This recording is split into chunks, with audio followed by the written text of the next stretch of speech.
We are here today for the greening update as part of the Women in Agriculture webinar series. So we've got our first webinar today, and then we have another webinar on the 11th of December on the benefits of EFAs to your business. And we've got Willie Fleming from Germano coming along to speak to us then. We have a third webinar on the 19th of January on the benefits of EFAs to biodiversity. And we have a lady called Lorna Caw coming to speak to us that day. So all of this is being facilitated by the Farm Advisory Service. So this is a government-funded organization who allows us to set up and run meetings just like these to share knowledge in the farming community.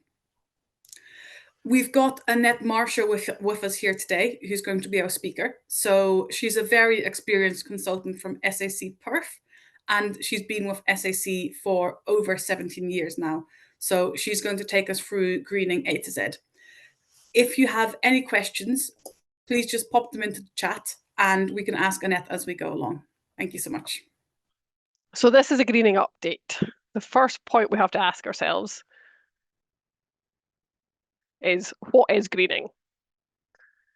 So greening's been in place since 2015, so since the new subsidy system began. 1/3 of your subsidy comes in the form of greening. It does get paid with the rest, so you might not always realise it.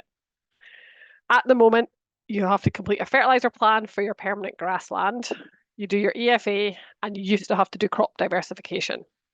Now, fertiliser plans have disappeared, and they will no longer be needed from 2026, and crop diversification is gone. So basically, the one we're going to focus on this evening is EFA, Ecological Focus Areas. So there's some changes to the greening from what was started in 2015. What they're called is enhanced conditionality. So basically, farmers need to carry out a bit more work to get their single farm payment. So there's extra conditions applied. It's to be seen to be money for public goods. And basically, you need to be able to justify your payment. You need to show the taxpayer where their money's going, and in their minds, make it sort of see that they're getting some money, some good for their money. So what does greening mean? Basically, 5% of your arable area needs to be an ecological focus area.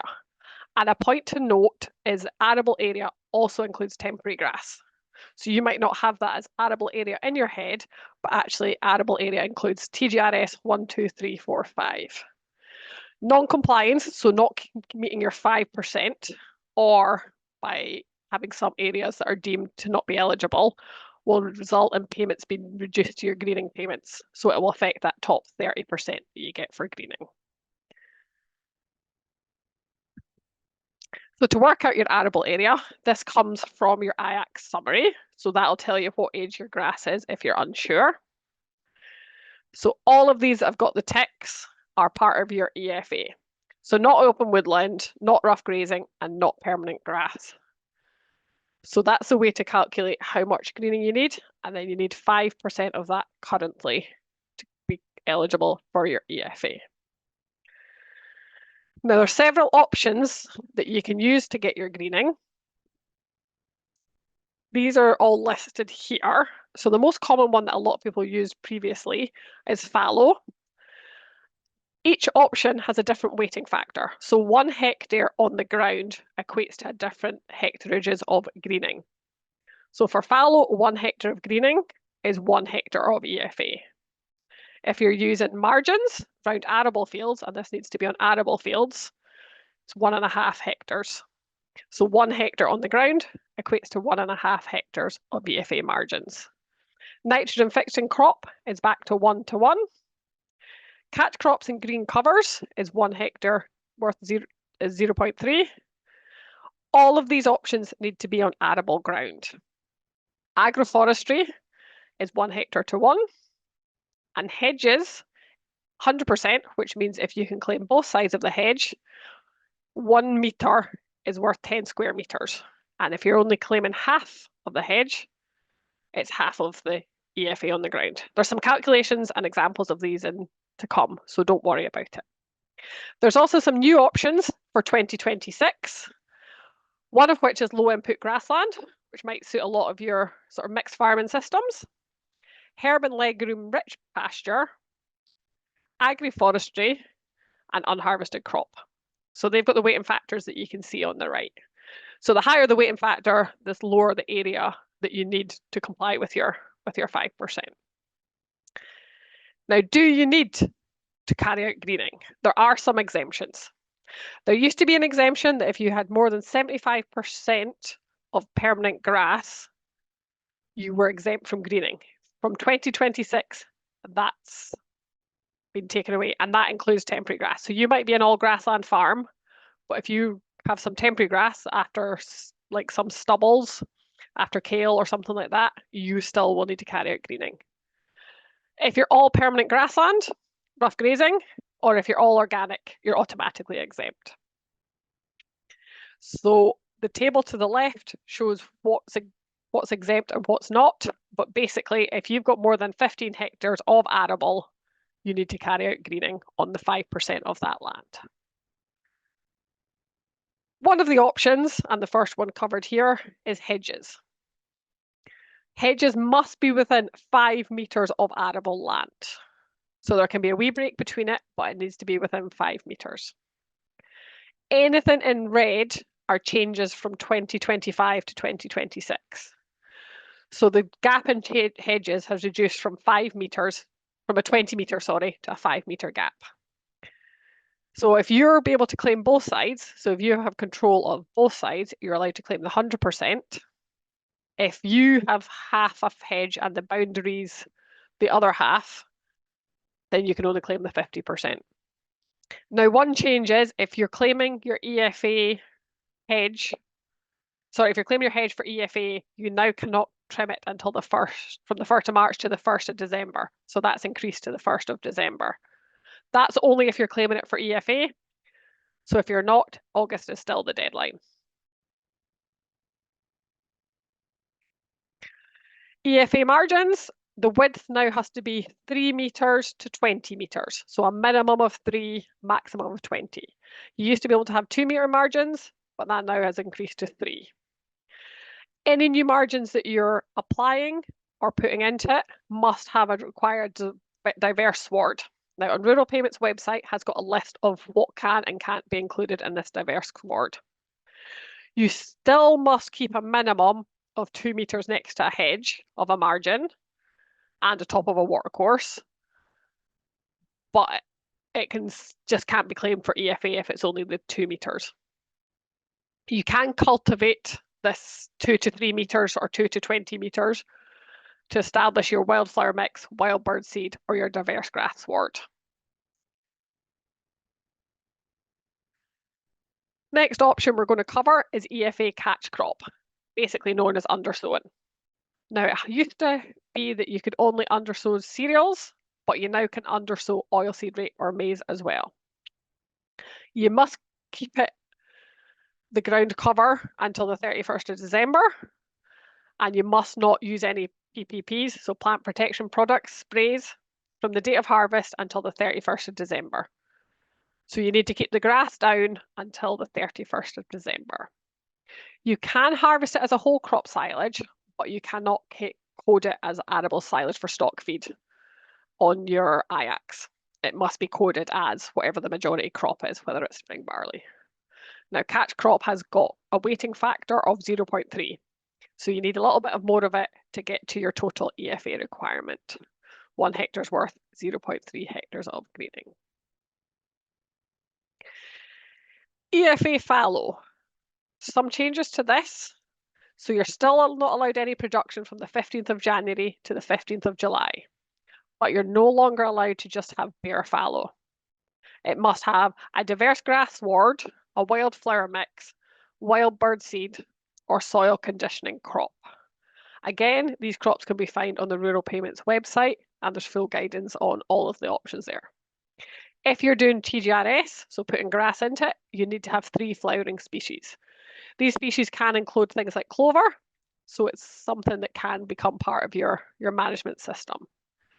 You are allowed to establish it during the fallow period, so if you're needing to sow some of your temporary grass or your brassicas into it, this can be done during the 15th of January to the 15th of July. Again, no plant protection products, no sprays or fertiliser, with the exception of aiding establishment. Now check which some are allowed to fertiliser to aid establishment and some aren't, so it's worth noting this before you apply any fertiliser. Green cover is another option, and quite often it can be used to catch up the rest of your green cover, your EFA options, because it can be decided right at IX time and be put in after harvest. You can establish after the main crop to provide ground cover, but must be established by the 1st of November. You can actually broadcast it before harvest if you like, and then you can harvest the crop and it should come away once the main crop has been harvested. Has to be a mix of 2 or more species, and again the list is on Rural Payments website. One change they've made, and that might fit into a lot of people's systems, is the species can now include clovers, kale, stubble turnips, or forage rape. So you can put a forage crop in after harvest, and you can also graze it before the 31st of December, but you're not allowed to plough it down until the 31st of December. And again, you're not allowed to use plant protection products from establishment until that 31st of December. This one has a weighting factor of 0.3. So again, you need a little bit more to get your amount of greening compared to some of the other options. EFA nitrogen fixing crops. Now this used to be a very good option, but they've made it slightly more complex. However, they have increased the eligible crops to include clovers and again, the full list is found on the Rural Payments website. So you must have at least 2 nitrogen fixing crops, 2 different crops. The main nitrogen fixing cannot be more than 75% of the crop. You can harvest it before the 1st of December, and herbicides and fungicides can be applied. Now again, that's a change because it's in red from previous years. Each of your nitrogen fixing crops must have a margin and an EFA margin on it, which must be a minimum of 3 meters. It will be claimed as a separate option, so it'll help towards your total required, but you can see the options to the top left of how you can put your margin around it, but each crop must be covered fully right round by an EFA margin.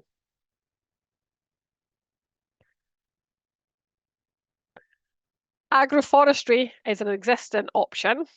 It includes small farm woodlands.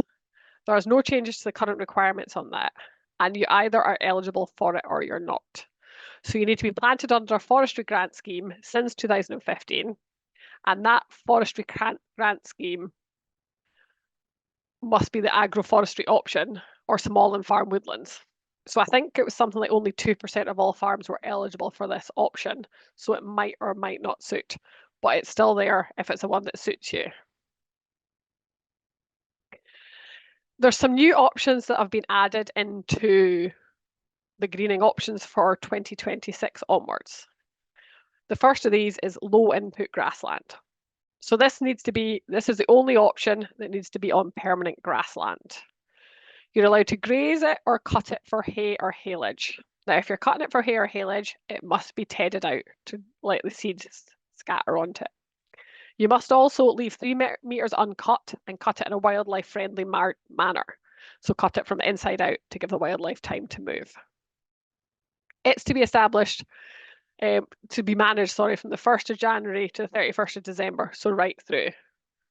You're not allowed any inorganic fertilizers, so no bagged ferret, but you can put dung on it. It's got a low weighting factor, so 1 hectare on the ground is only worth 0.2 hectares of greening. But if this is something that you're doing already as a farm, it's probably worth including. As a note, if you're using this option, that increases your requirements for greening. So it includes that area of low input grassland that's permanent. You need 5% of greening on top of that, as well as the rest of your arable land. Herb and legume rich pasture is another option that's come new to 2026. Now this option must be on arable land. Again, there's a list of all the different options that you can have on the Rural Payments website, but it must be 3 different herb or legumes included with the grass, and at least one must be a legume. You can apply P and K, like phosphate and potash, but you're not allowed to apply nitrogen to that. You've got until the 1st of July in the first year of the greening to apply it, so you can apply it within the scheme time. You can maintain it for future years, so if you are wanting to sort of slow it down, it doesn't need to be replaced year on year. You can use it for several years, assuming that the species are still there and can be seen. It's got a weighting factor of 1 hectare worth 1.5 hectares of greening, so you need slightly less of that area if you're going to use that as an option. Another option that's come in is unharvested crop. Kind of says what it does what it says in the tin. Must be 6 to 20 metre wide, single species, so it can be any cereal that you like. You can undersow it if you like, and you can graze after the 31st of December. So it's not allowed to have any fertiliser applied either. And it's got a faint weighting factor of 1 to 1.5 as well, the same as the herb and legume rich pasture.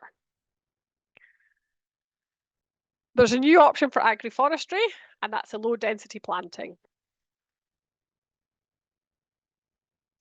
Needs to be a minimum of 1/2 hectare, and that can be on permanent or arable ground, but not on your rough grazing.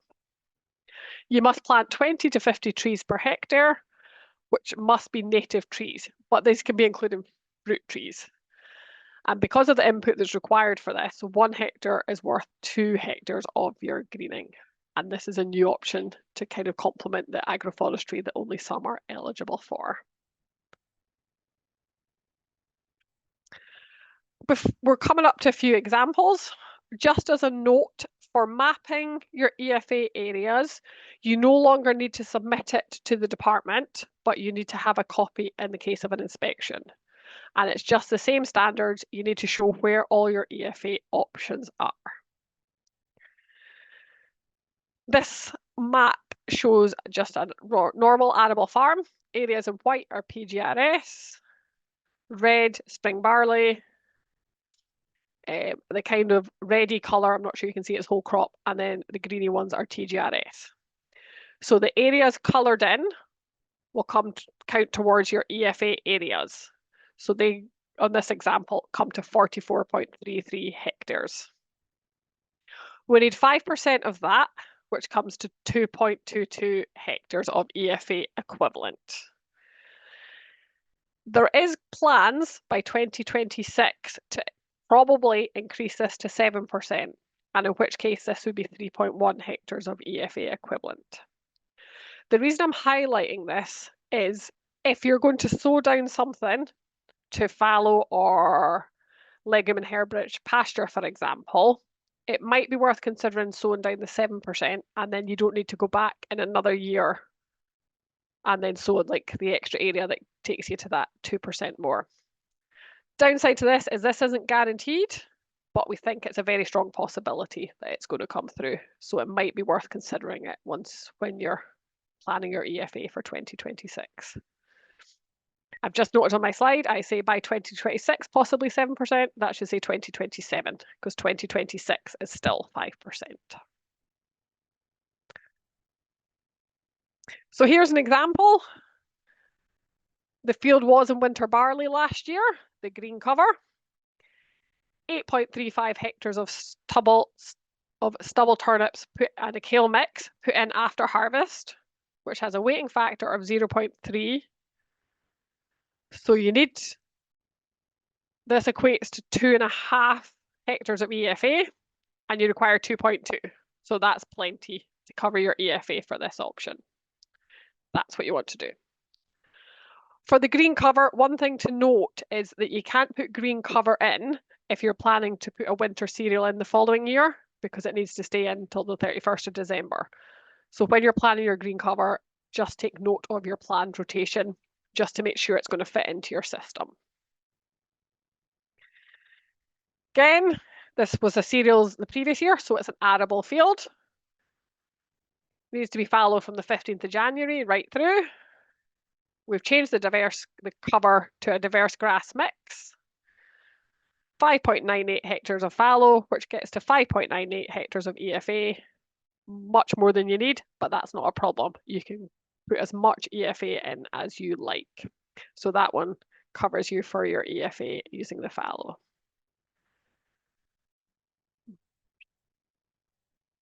PGRS into low input grassland.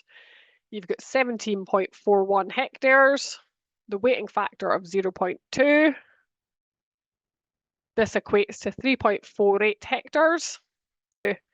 So you need 3 hectares. So it's still plenty to get you your EFA requirements for your whole farm, just using some fields of permanent grass that you maybe don't put fertilizer on anyway, which is a good option to fit into the system if it works.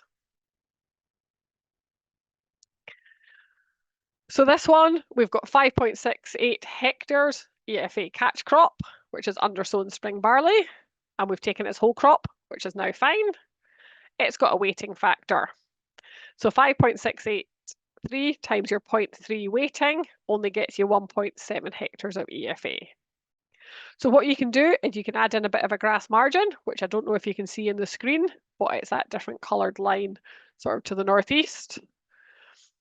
But that still only gives you 0.18 hectares of margin, so there's still enough. So what would you do in this situation? Possibly increase your EFA fallow, or you can sow your green cover, which you then can decide which field's going into it, and you don't need to do anything until after harvest.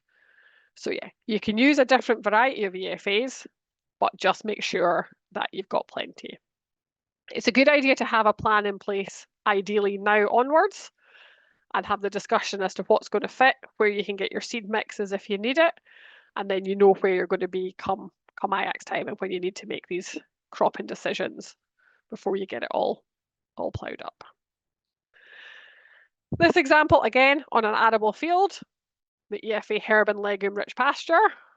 It's the 5.68 hectares, but because it's got the weighting factor of 1.5, you've got 8.25 hectares EFA equivalent. You only require 2.2, so you've got lots. Better to be in a situation where you've got more than you require, just in case there's a measurement issue, but that's significantly more. So you need to decide whether it's a good management decision to have more or whether you would like to take some more out and put it into an arable rotation. EFA hedges. So you can use hedges alone. They have to be beside an arable crop. They can't just be beside permanent grass. So in this situation, we've got 2.1 kilometres, 2,100 metres of 100% hedge. That gets you to 2.1 hectares. The other option, we've got 433 at 50% hedge, which gets you to 0.21. The total EFA equivalent gets to 2.31 hectares of EFA hedge, which is more than your 2.21. So it's just to show lots of different options that you can use for your EFA. A lot of people think it's quite onerous to manage to get all your EFA options, but a lot of farms have these wee bits and pieces. So there's margins that you could use, weighting factor 1 to 1.5, as long as you can get them up to 20 metres from the crop. So most farms do have areas that can just be included in, and then you can use it to get your EFA total without huge amounts of changes to your farming practices. There's another example. A lot of people have a bit of watercourse down the middle, so that can be eligible, assuming that there's not sort of more than 2 metres of ineligible features such as hedges or watercourses. So there's plenty of bits on your farms or on most farms that can be used for your greening, and that really helps to get your area without taking out significant areas. Most farms have some rough fields or rough parts of fields, and quite often it's better taking them out and then they can be put in as greening and you don't get the loss of production to the same extent. So thinking about long term, the field was winter barley. It could then go into green cover, fallow, or herb and legume rich. Fallow and herb and legume rich do fairly similar things. So if you're not sure on the mix to include, fallow's only worth 1 hectare, but herb and legume rich are 1.5, and they've got slightly different managements. So it is worth just considering each option. You can get more than 3 years of one EFA field once you've sown it, and some of the weightings increase from, from the 0.3, 0.2 for your improved grass, your low input grassland, to 0.3 for your green cover and catch crop, or if you're planning putting fallow or herb and legume rich pastures in it. So my take home message is keep it simple. If you've got one field to put in fallow, put it in fallow. Your plan might change each year, so it depends on your rotation or how much you require. Don't do anything risky. Don't go bang on. If you need 2.2 hectares, don't just go to 2.2 hectares measured. Go to 2.5 or a little bit more. Keep seed labels for when you've sown stuff to prove that you've put it in, and keep a diary date saying when it's gone in. And definitely choose something that works for your system and complies with the whole greening guidance. 30% is a lot of your single farm payment to lose just by not, if you just don't comply with some of the simple rules. So make sure you know the rules, have a look at the rural payments, get yourself a consultant, just do something that you know that your system complies with the greening rules. As I said, future changes, the increase in EFA is probably going to from 5% to 7% in 2027. We're fairly sure that was going to happen. And also there's plans afoot to include some EFA for permanent grassland. We don't know how that looks, and we don't know when it's going to come in, but there's a strong possibility that it will come in the next year or couple of years. So it's just something to be aware of, but don't worry about it at the moment because we don't actually know the format that that's going to take. So yeah, these are just things that are to be aware of that will come in the future.